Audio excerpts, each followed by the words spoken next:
Upfront and Outspoken with Bob Williams. If you love the Constitution, man is not free unless government is limited. If you love freedom, as government expands, liberty contracts. If you believe in personal responsibility, if you believe America is still the greatest nation on earth, then get ready for an experience you'll never forget. This is Upfront and Outspoken. Here's your host, Bob Williams.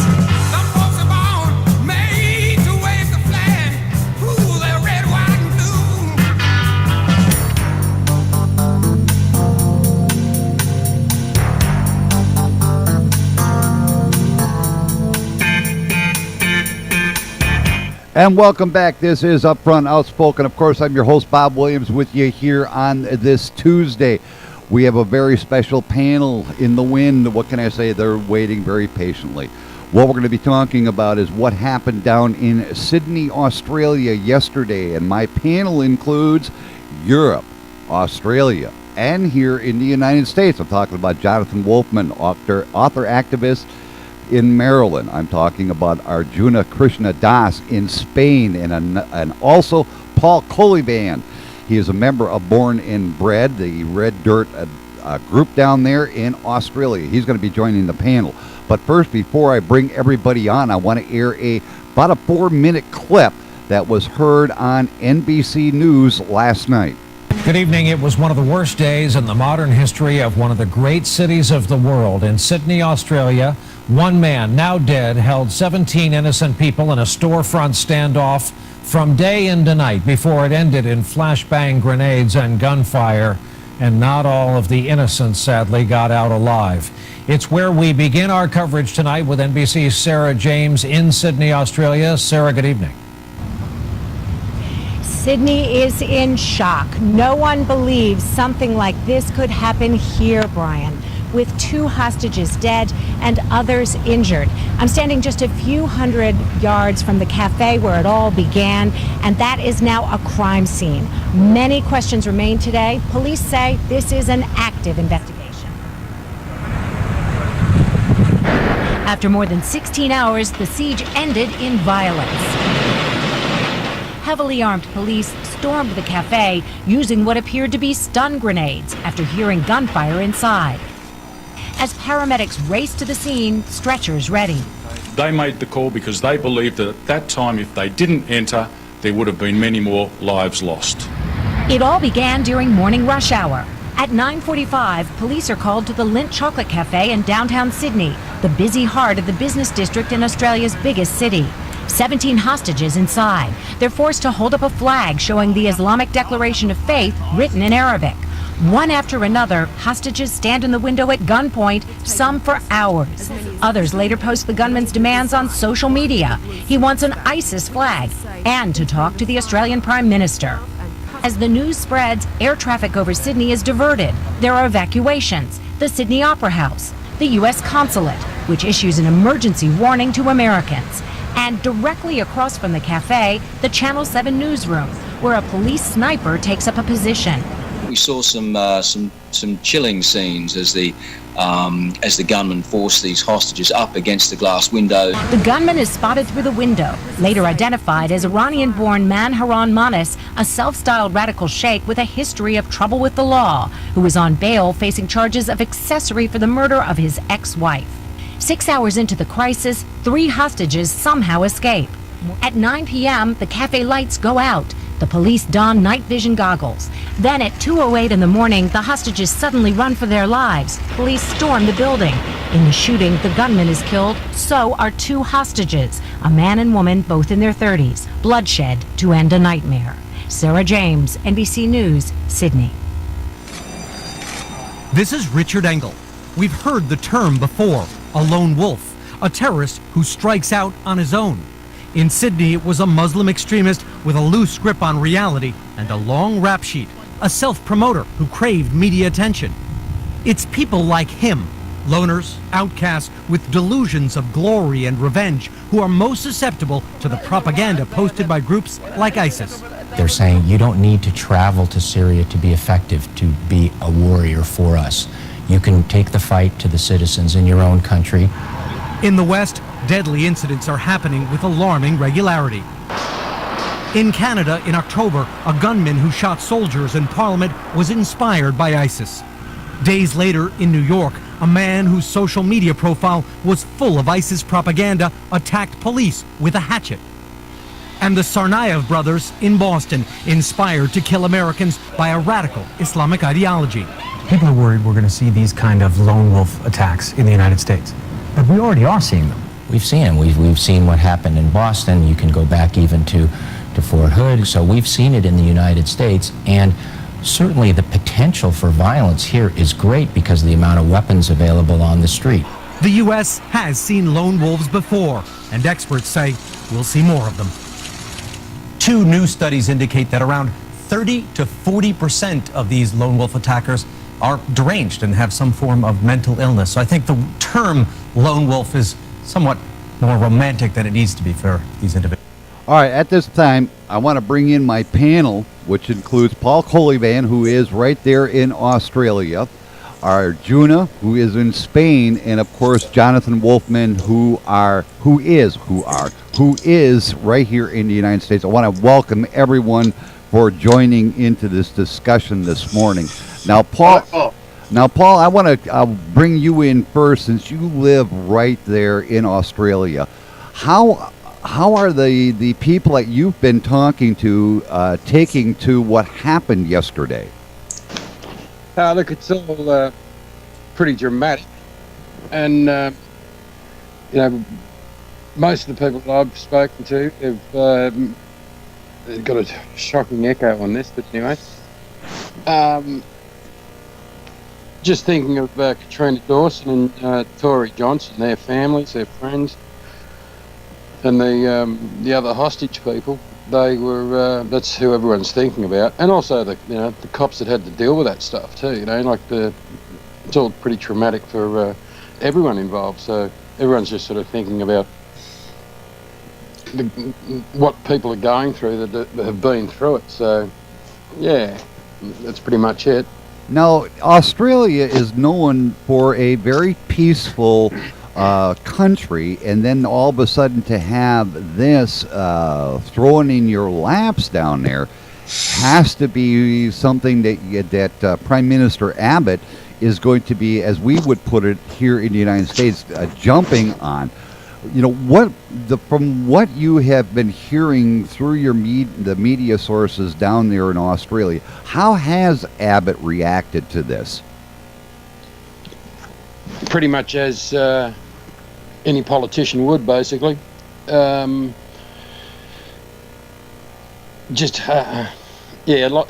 basically dealing with it as in,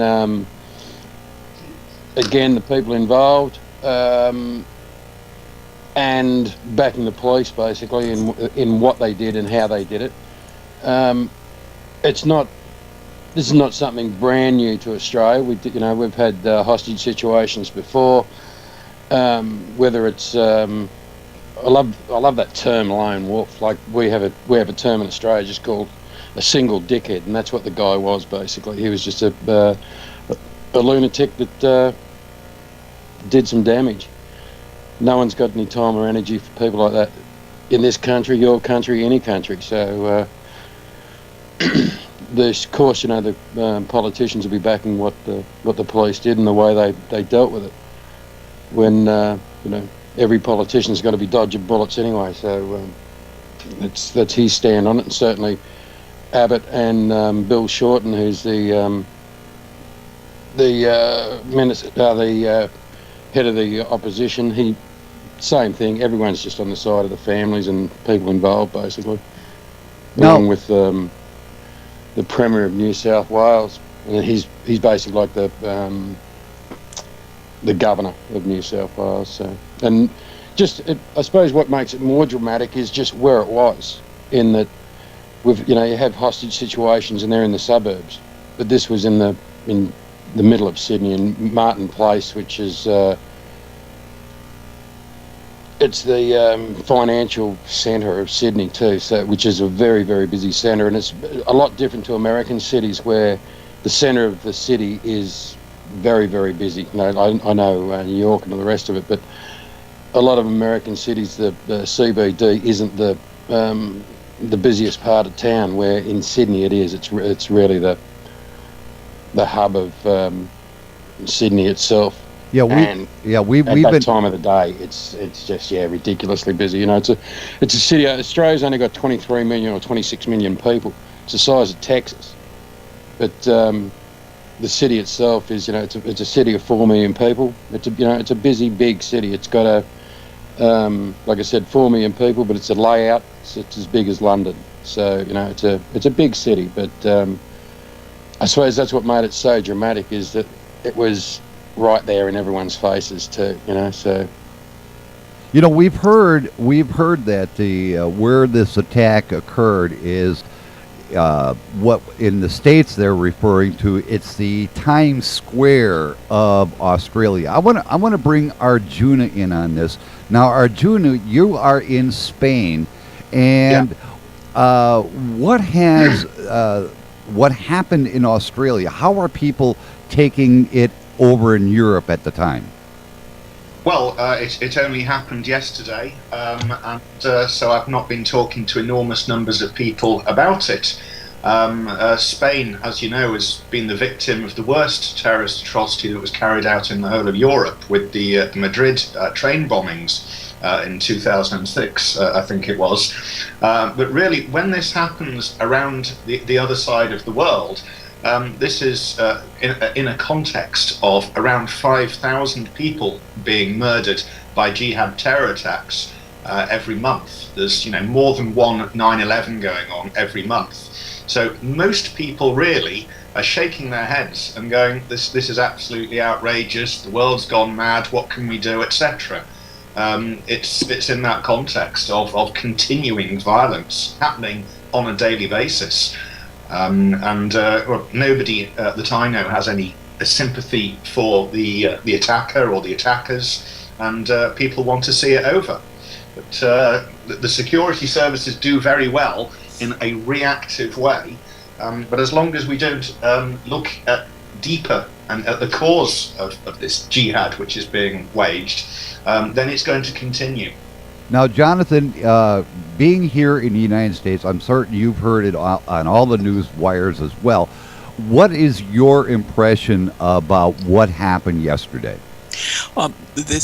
The question, I actually have a question based on the NBC reporting, and that is, if in fact I heard right, the NBC reporter said this fellow is facing some kind of murder charge and yet was out on bail. What in hell was he doing out on bail? That's the question. That's one thing.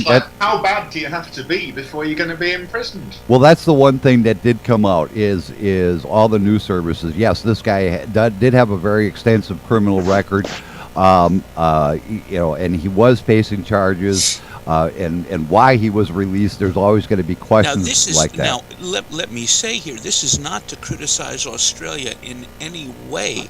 We have judges in the United States who, would clearly make that kind of mistake as well. And I'm sure in Great Britain, I'm sure in Spain. But the question is, why are we as a people, that is human beings, why do we allow our justice systems to see people with, as you say, rap sheets as long as your arm, including a charge that is not yet adjudicated, and it's a murder charge, and the fellow's allowed to roam free? I don't get it. Now, that's something that Paul might be able to explain a little bit to us, is the judicial system in Australia, I am assuming, this is from the American point of view, is when an individual is apprehended, they have to appear in front of a judge here. I think it's a magistrate who granted him bail, not a fully fledged judge. Well, here in the United States, a magistrate is still classified as a judge or a court commissioner. But I want to get Paul in on this. When it comes to a bail hearing, in other words, the ability for this gentleman to get released, do they look at the existing charge, or do they, set bail according to the type of crime? Yeah, I suppose to start off with, Bob, and the rest of the guys, I made a bit of a rule to myself that I don't talk about religion, I don't talk about politics, certainly in other people's countries. And I'm going to break all those rules today. I appreciate that. I really do. Yeah, and I certainly don't want to sort of bag my own country, but being Australian, we're pretty good at that. We're pretty good at knocking ourselves down. And I said earlier that a politician, as in the Prime Minister, he's got to dodge bullets, and that's what I'm talking about. There's going to be a lot of finger pointing. This guy, in my personal opinion, why was he out? God knows. Got no idea why this guy was running free. He was, you can go, well, he was out on bail, innocent until proven guilty. Well, okay, that's fine, but he was guilty of a number of other things. That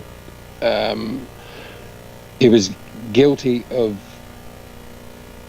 being in contact with fallen soldiers' families and sending them threatening letters and blah blah blah. So he was also had 40 sexual assault charges running, whether they were had been proven or some had, some hadn't. It's up to debate. But as it stands, he was a asylum seeker, 2001. He first got some serious trouble in about 2005. We have, in Australia, we've got ASIO, which is like your CIA, and the Federal Police. And this guy was known to both CIA, to the ASIO and the Federal Police. You know, if anyone had a reason to have the crosshairs on him, it's this guy, and he's walking around the streets, and like ASIO stands for Australian Security Intelligence Organisation. Now, they weren't too organised, there wasn't a real lot of intelligence, and there sure as hell wasn't any security for 13 people. So there's going to be some questions, you know, like, what was this guy doing on the streets? Yeah, that is the one question that just jumped out at me when I heard the NBC report, as I say. I mean, I don't know. I want to believe that the judge or the magistrate who made that decision has got to be not like most magistrates in any country. I think he's stuck his head in a noose with this one. Well, he's shown himself to be thoroughly incompetent at assessing the risk to the public of a person facing very serious charges, and as such, I think, you know, a few heads need to roll, and his is definitely one of them, because he's proved that he's in a position of protecting the public, and he's not capable of reading the signs. But a lot of people in such positions have their hands tied behind their back through procedural stuff. You know, you must follow procedures, and especially, of course, in a law court, you have to apply not the spirit of the law, but the letter of the law. That's what defence lawyers are all about. And our Western democracies have grown so lenient in terms of human rights for criminals through multiculturalism, through political correctness, through fear of being seen as racist whenever a non-white person is accused of crimes, that these justice systems have been severely degraded and are not as effective as they should be. Now, the one thing that's come out too in all of this is this individual. You know, I don't know how else you can put it other than a terrorist. So I'm going to put it that way. That this terrorist, he also is a self-proclaimed, you know, leader of some mosque, which nobody's been able to really find out. But he was very radicalized. So my question is, it's not radicalization; it's orthodoxy. There's no such thing as radical Islam. There's Orthodox Islam. Well, yeah, I understand that, Arjuna, but the media has called him a radical. So I want to keep it within that context. I know it's classified as orthodoxy, but let's keep it within the confines of the news.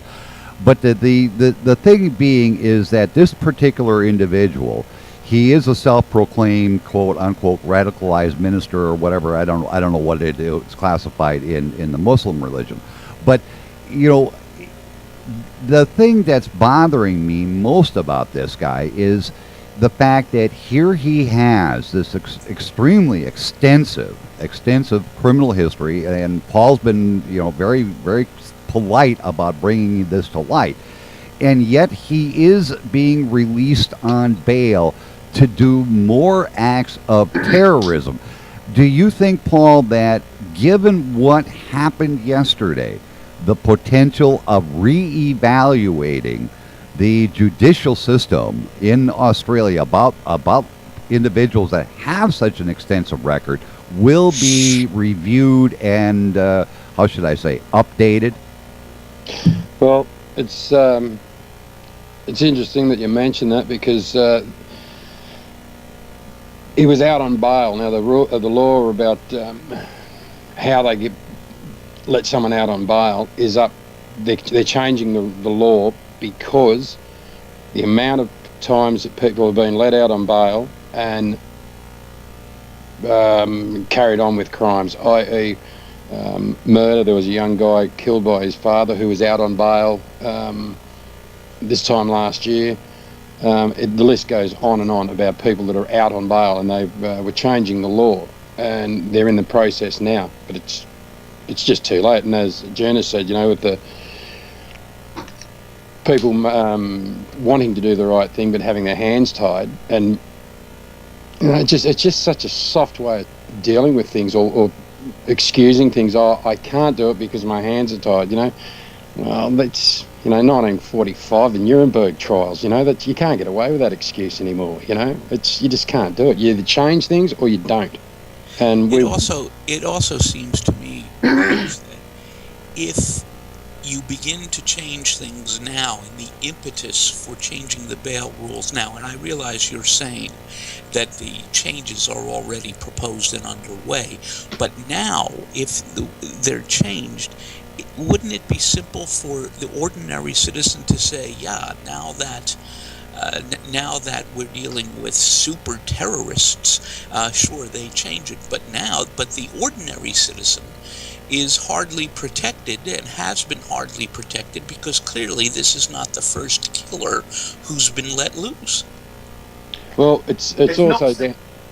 It's not simply just a matter of people who are facing charges that the security services need to, or the magistrate or the competent authority needs to do a risk assessment on people, whether they've been charged with crimes or not. The wife of this man, it's now been revealed, I've just seen in the Mail website, has been posting pro-jihadist propaganda.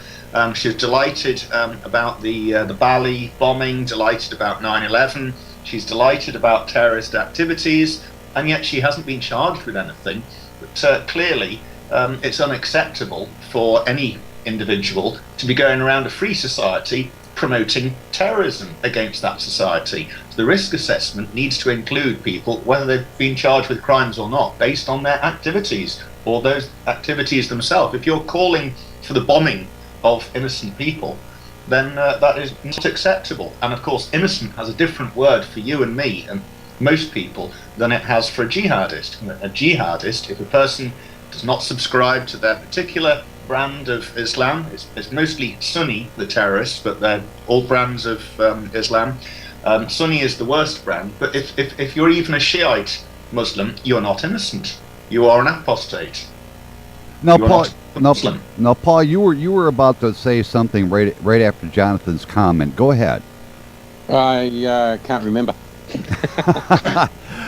Jonathan, you want to once again bring that question and pose it to Paul? Oh, sure. It's just that it seems to me now that the real impetus to change the bail laws happens because of something so spectacular. It's got to underscore really how unprotected the average citizen has felt in so many other cases. Well, yeah, that's right, Jonathan. In that it's brought it to a front where just something has to be done. And Australia it's multicultural. it is as multicultural as you could imagine, in that we're all from somewhere. No one's Australian other than the Indigenous Australians, and of course everyone respects everyone with the utmost. Now, even with this incident that happened this atrocity that happened in Martin Place in Sydney, Australia looks at that as we're not looking at it as a terrorist act. We're looking at it as someone that has gone over the edge and taken out. Not to look at it as a terrorist act, because it quite clearly is. Crazy or not? Well, it's a crazy that's gone off his nut and killed people. Now, the one last week, he was a Catholic. The one before that, he was an Indonesian. It's just this one is an idiot that's gone off his head that happens to be a Muslim. Now, we're not. There's no fear campaign here against Muslims. Whereas they've actually got a "I'll ride with you" hashtag that's going throughout Australia now, in that Muslims that are too scared to walk down the street because of what happened and the fallout, the repercussions to them. Oh, yes, this happens after every terror attack. There's more concern for the plight of the Muslims who are supposedly being attacked in the street, but they're not being. There's a think tank in the UK, Tell Mama or something, and they were exposing all these incidents of Islamophobia, which is a non sequitur. And the sort of incidents they're talking about is being called rude names on Facebook and Twitter. But the problem is that the rest of us are not suffering being called rude names on Facebook and Twitter. The population of the world at large is suffering from deadly jihad terror attacks and murders on a daily basis. I want to interject something here. Paul, you brought up something that we did not hear about here in the United States. You had brought up the fact about a Catholic that did something similar to this, and an Indonesian that did something similar to this in Australia. Yet we didn't hear about that here in the United States. Would you please kind of expand on that a little bit? What happened? Look, there's I'm just using examples in that there's been hostage situations before, and it was what their religion or where they were from was irrelevant. They were just Australians that have done an atrocity. There was a young boy that he was 13 years old, just locally in Melbourne, just down the road from me. He was 13 years old, and his father was out on bail for repetitive domestic violence, and at his local cricket game, which is like junior baseball, basically he bludgeoned him to death in front of his friends and his mother. Now, this guy was what his religion and where he was from is totally irrelevant. He was the kid's father, and he went off his nut. The thing is, though, you did, even though like you said, you're not sure of the religion. It is interesting in that, incidents like this, hostage taking goes on globally. We know this. But it seems that as of late, we have been more focused on anything to do with Muslims than we are with a Jewish individual, a Catholic, a Christian. There's a reason for that, Bob. This is a common argument. People say all religions and political ideologies have extremist elements that may give rise to terrorism. And that's true. But that they're professing allegiance to every religion and ideology under the sun. But these nutters don't usually gain respect as the founder of a religion. Muhammad himself, no other major religion has as its holy book a tract which explicitly instructs the faithful to cast terror into the hearts of those who disbelieve. That's Quran 3:151. The vast majority of terrorists today are carrying out atrocities, whatever it is, 99%, 95%, 95, 99, but they carry out these atrocities in the name of Allah and Muhammad. He put the flag on the cafe. They're usually shouting Allahu Akbar as they fly their passenger jets into skyscrapers, detonate their bombs, machine gun and rape unbelievers. Yeah, it's there in the Quran. But my question is this: why are we focused so much on one religion when in fact individuals of all religions have held hostages? Why is it so imperative that we focus on one religion and not cite the 80-20 rule? You call it 80, 95, whatever percentage, it's the biggest problem. There aren't vast Christian or Hindu terror groups that are instructing their followers to go out and kill all non-Christians or all non-Hindus, generally speaking. Yeah, but you don't have to go too far back in history to find it. Okay. It's founded in their ideology, and it's the biggest threat by far. All right, let's bring Paul in on it. Go ahead, Paul. I was just going to say, look at, and June, it's right. They've certainly the Muslim faith. They're got a bad track record here right at the moment. So they either need to do something to clean it up, stop doing what they're doing, because they're not looking real good. But well, there's no but. They just have to stop doing what they're doing and get rid of their radicals. But you don't have to go too far back in history to find Catholics or other religions that have been just as bad with their head in the spotlight. Remembering the English-Irish situation, there's terrorism at its worst too. Australia in our own back door. Look at Timor. You could kick a football to Timor from Australia, and the atrocities that were going on there. Fiji. There's a military coup takeover, and we go there on bloody holidays. We not only do we support it, we tolerate it. So while you can point the finger at everyone, but while we're tolerating it, while we're buying their oil, while we're selling them arms, someone's got to take some responsibility here too. And with this thing, why do Muslims take responsibility? All they'll do is say we are being persecuted. Everyone's got to take responsibility. But the bottom line with what happened in Australia was the system has failed everyone. Whether and the fact that what you said, Jenny, that he's certainly got his head in the spotlight, being a Muslim, and we still didn't see it. We still just let this guy go on and do what he did. Now, if you were serious about this, you wouldn't have done it in a coffee shop. I certainly wouldn't. If I'd gone off my nut and decided to do something stupid like that.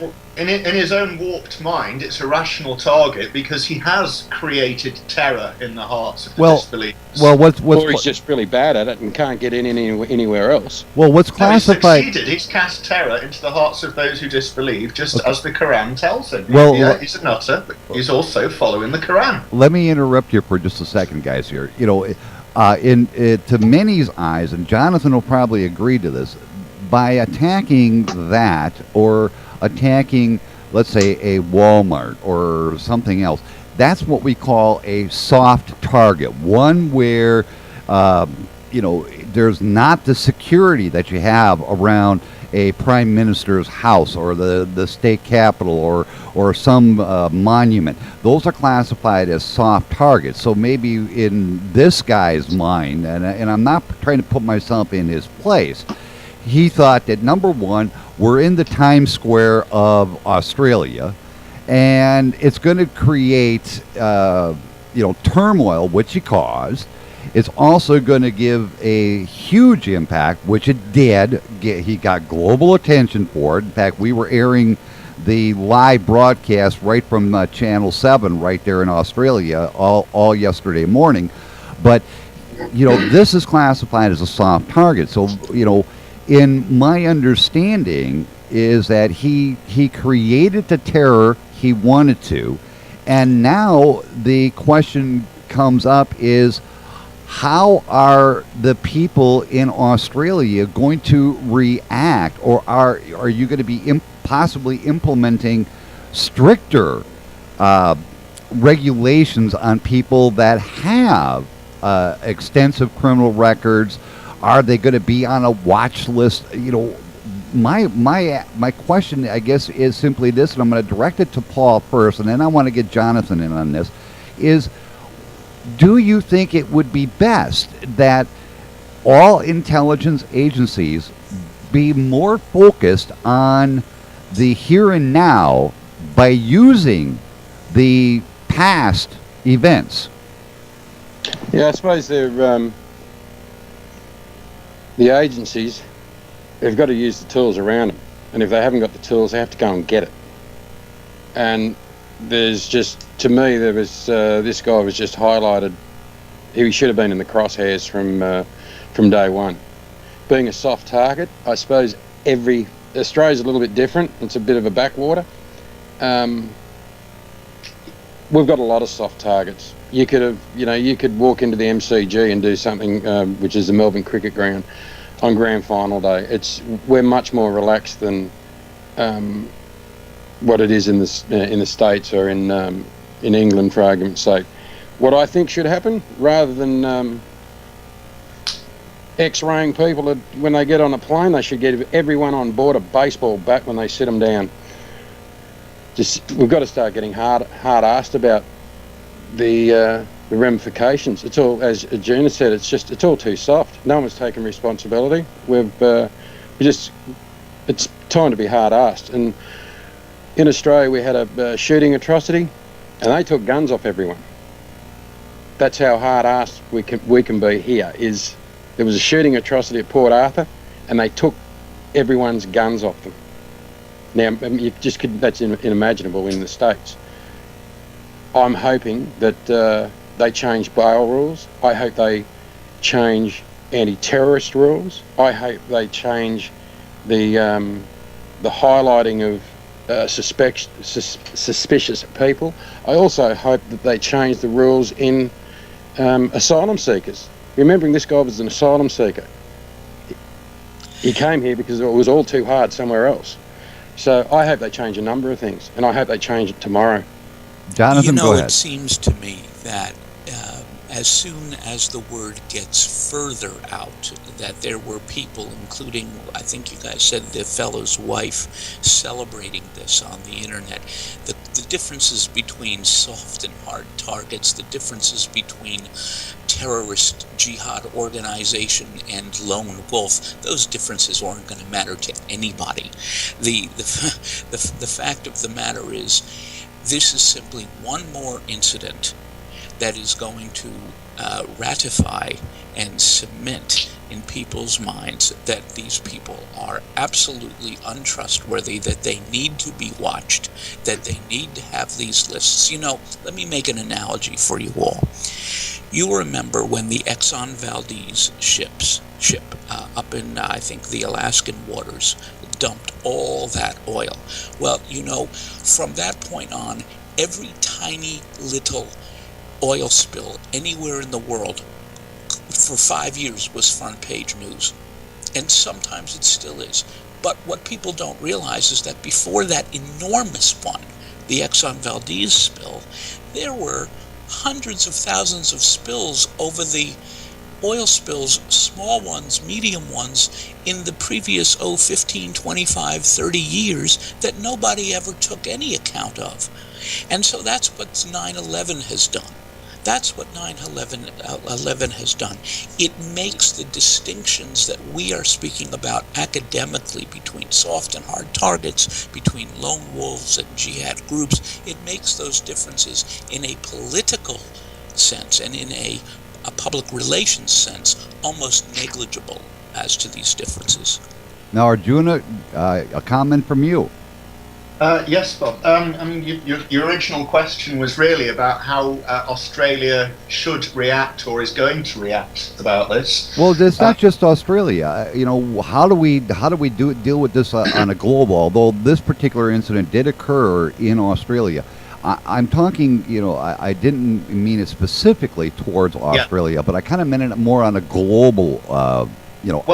Understanding. Australia and global governments and security services need to reassess their risk assessment. And when you have a population of people of whom 0.5%, 0.1%, 0.01%, when you've got millions of this population, you need to look at this not simply in a reactive way of assessing the risk, the hazard and the likelihood, but you also need to step back further and go from this non-holistic approach of looking at a problem and reacting to it to a holistic approach and saying, what on earth is the environment by which these crazies appear?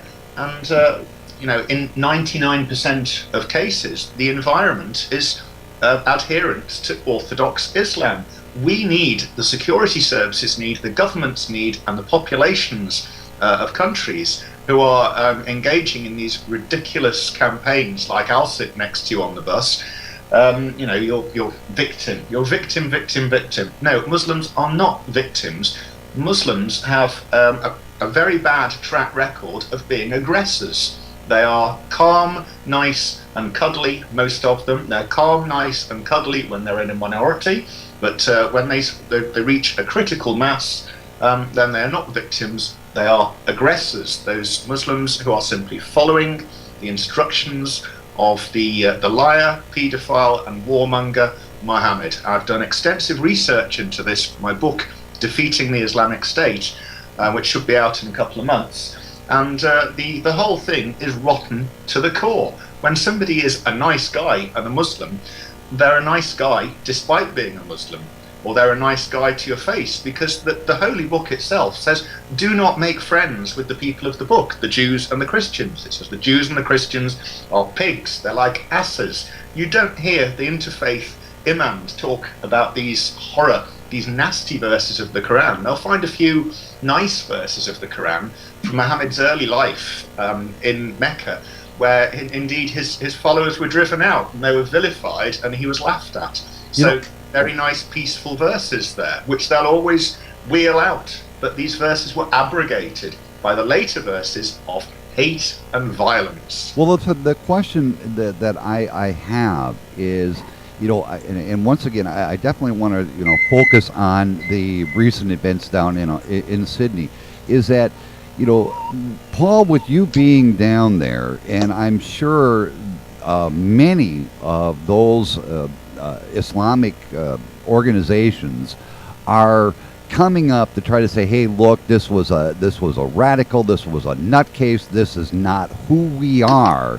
What are some of the steps that those organizations are doing to, give the impression or give the to ease people's conscience, given what this one nutcase did? Basically, they've pulled their heads in, I suppose, and just let it take its course, because it's being seen as you said, just a nutcase that has done what he's done. How is Australia? The problem, back to the original question, was what's Australia going to do about it? I'm hoping that we can get together and make these changes, but at the end of the day, we had a plane shot down here a while ago, and that seems to be, everyone's forgotten about that one.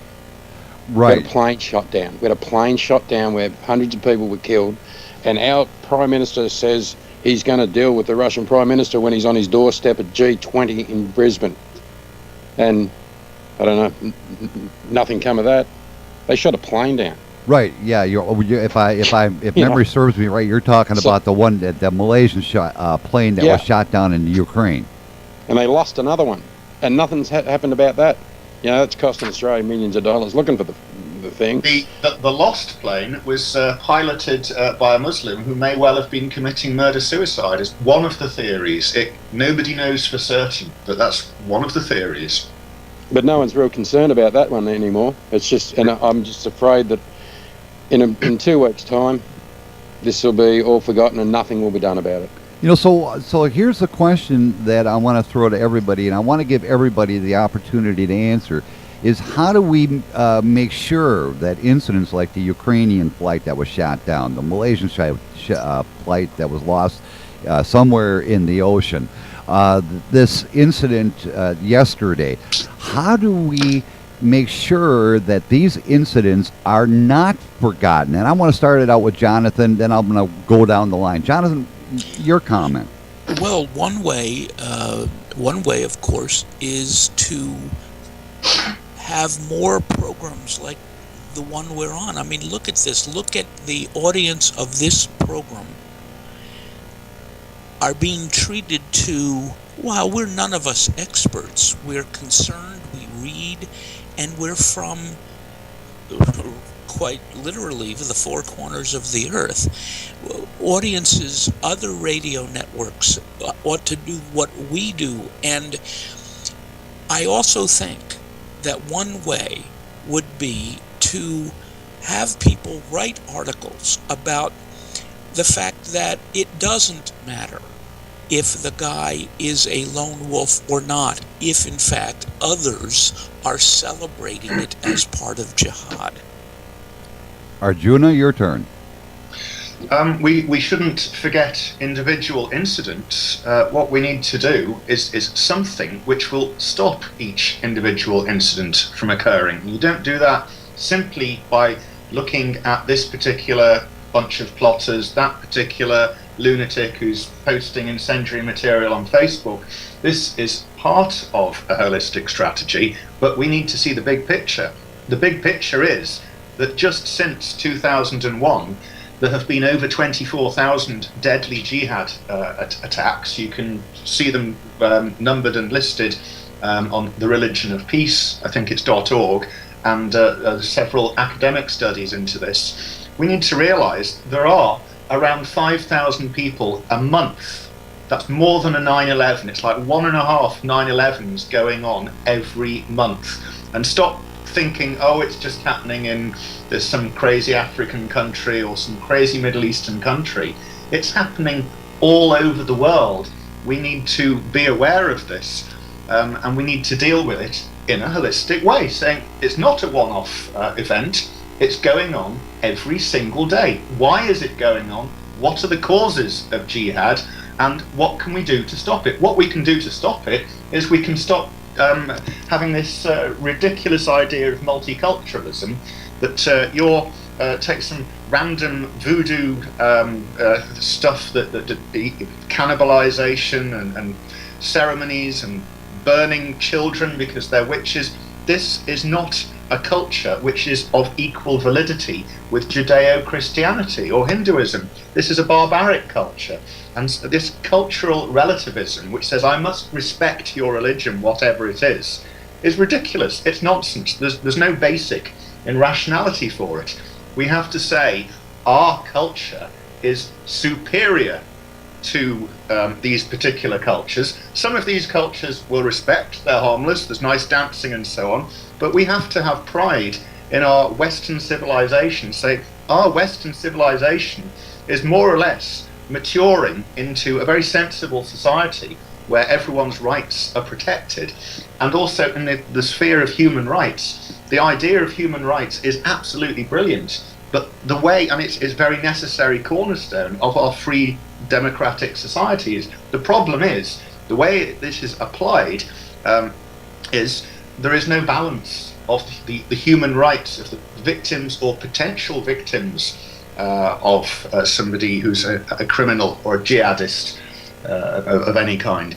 Human rights needs to be applied in a sense of balance. What about the balance of likelihood that the general public is going to suffer or did suffer from the actions of a terrorist or a criminal? I hate to cut you off right there, Arjuna, but I want to get Paul, Paul's okay. Yeah. I want to get Paul's opinion. Now, Paul, how in your judgment, if you forgot the question, the basic question was, how do we keep events like the Ukraine, events like the Malaysian flight that went down in the ocean yesterday? How do we keep these in light and in everyday conversation instead of, like you said, and I give you 100% credit for bringing this to us, it becomes a 2-minute sound bite, 2 weeks later it's forgotten? Well, yeah, I suppose my ideas of bringing it to justice rather than just pushing it under the carpet. We're just a little, we're just a tiny little convict settlement. Rather than airing it, we just let it go under the carpet. Australia's got to jump up and down and go, no. They shot a plane down. How do we stop it? Stop buying their oil. Stop selling them arms. Do whatever you shut their country. Do whatever you need to do, but just don't let it just run away. Do you think Katrina and Tori's family, do you think they care what who this guy is, what it is? We just got to make sure that it doesn't happen. You know, we reduce the chances of this happening. As Arjuna said, we've got to reduce the chance of this happening. And the other one is that the police that dealt with this are going to come in for a lot of stick as well with the way that they handled it. Because the Tory, the man that was shot, killed, he was actually struggling to try and get the gun off the guy. Whether they were shot in crossfire or whether they were shot by the guy in the cafe, the cops are going to come in for a lot of flack. But those police were there to do the job that they had to do because the rest of the system failed. It's no use, you press the big red button, you can't go, oops, I didn't mean to do that. You press the big red button and the tactical response group went in and did what they had to do. So I'd like to see the system start working properly. And whether that be, we've discussed on where it's failed, we have to fix those things and make sure that the chances are reduced. How do we keep these things not being pushed under the carpet? As Bob said, just keep talking about it. Man, you just can't just let it go away. We've got to, and not just let it go away, but we've got to learn from it. We tend to go, everyone talks about stuff, but going into Afghanistan, going to wipe out terrorism, go and have a yarn to the Russians on that one. You want to go into Vietnam, have a talk to the French first. If you want to talk about terrorism, go to Northern Ireland and talk to the English in the Northern Ireland. There's history there that we need to use rather than just push away and go, didn't happen. Right. The thing is we're all on pretty much on the same page in that we have to, number one, bring this to light and don't let it simply go away. And Paul was very clear and made it very clear that history has a tendency to be constantly repeating itself. It seems that we are not learning from history. Now we've got about 2 minutes left, and I want to give everybody about a 1 minute wrap up here, and I want to get everybody's opinions. What would you do? And this is a hypothetical.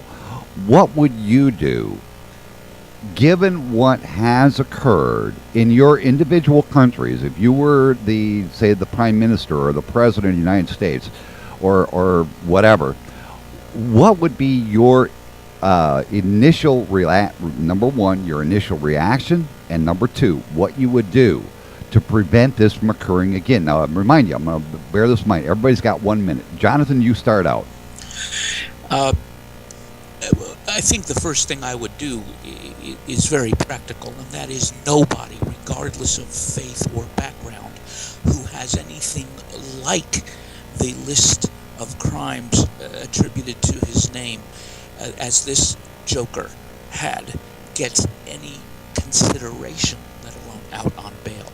That is the first thing, and we wouldn't even be here discussing such a horrific incident had this guy not been on bail.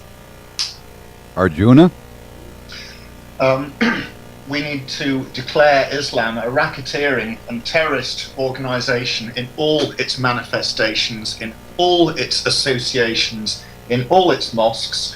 Take the mosques and have different religion, different philosophy, true multiculturalism operating from these mosques. We will convert them into places of real culture, and we will tell Muslims, you can either stay here and convert away from Islam to anything else you like, or you can leave. Paul? I'd like to see, if I was the Prime Minister of Australia, which I wouldn't be in a fit, but too honest for that one, but I would like to see Australia get serious about it. I would like to see them just get damn serious about it, rather than pussyfooting around.